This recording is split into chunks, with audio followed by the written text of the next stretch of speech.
Umnumzana Xaso usebenze kwigumbi leendaba zesiXhosa kumabonakude eqale njengentatheli ngo-1980 ze kamva wonyuka amaqwanqwa wangumbhali weendaba de wafikelela kwisikhundla sokuba ngumhleli weendaba wade wathabatha umhlala-phantsi ngo-2013.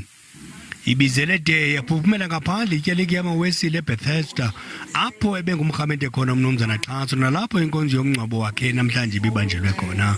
Izithethi eziquka izihlobo zosapho zimtyhibele zimchaza njengendoda ebithembakele ngabula igama lakhe ithetha phandle ingenantsimi yankosi. Ibiyindoda ke le phakathi kwamadoda, indoda ebithembekile njengokuba negama layo lisitsho. Oogxa bakhe ababetshila naye kusasazo lweendaba bamchaze ukaXaso njengoshiye umzilo ongenakulibaleka kwigumbi leendaba. UBaw'uXaso was a very straightforward person, very trustworthy, a man with a lot of integrity.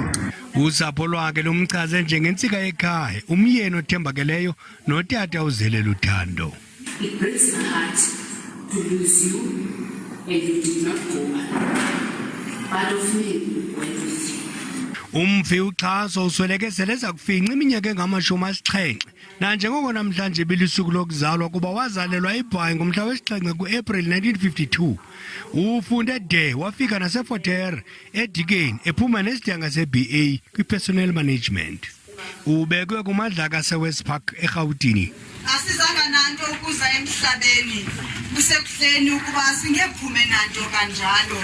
UYehova ebenika uYehova ohluthileyo igama likaYehova malidunyiswe.